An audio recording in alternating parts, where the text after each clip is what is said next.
শরীরের প্রতিটি কাজের সূচনা ঘটে আমাদের মস্তিষ্কের মাধ্যমে, যেখানে কর্টিসল হরমোন নিঃসৃত হয়। এই হরমোনটি আমাদের সজাগ ও উদ্দীপিত রাখতে খুব গুরুত্বপূর্ণ। আমাদের মস্তিষ্কের শক্তি এবং প্রতিক্রিয়া আমাদের জীবনকে গতিশীল করে, তাই এটি সর্বদা প্রস্তুত থাকতে হয়।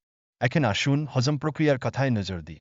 খাদ্যের প্রথম ভাগ্য মুখে আসে, যেখানে লালায় থাকা এনজাইমগুলি খাদ্যকে ভানার কাজে হাত লাগা। এরপর পাকস্থলিতে রস মিশিয়ে খাদ্যটি পুষ্টি শোষণে পরিবর্তিত হয়। এটি আমাদের শক্তির ভিত্তি নির্মাণে সাহায্য করে। শ্বাস গ্রহণের সময় আমাদের ফুসফুস অক্সিজেন গ্রহণ করে এবং সেটি রক্তের মাধ্যমে দেহের বিভিন্ন অংশে পৌঁছে যায়।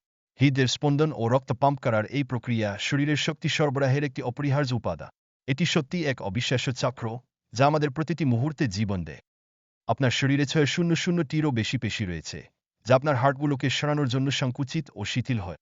এই পেশিগুলি আমাদের চলাচল নিশ্চিত করে এবং আমাদের প্রতিদিনের কাজকে সহজ করে তোলে। তাই আমরা যেন কখনো ইতিবাচকতা ও গতিশীলতা হারিয়ে না ফেলি। ঘুমের সময় আপনার শরীর কোষ মেরামত করার এবং স্মৃতি সংরক্ষণের এক অনন্য কাজ করে। এই সন্দেহে এটি পরের দিনের জন্য আপনাকে পুনরুদ্ধার করতে সাহায্য করে। সঠিক বিশ্রাম আপনার শরীরকে নতুন শক্তি দিয়ে পূর্ণ করে, প্রস্তুতি দেয় নতুন চ্যালেঞ্জের জন্য।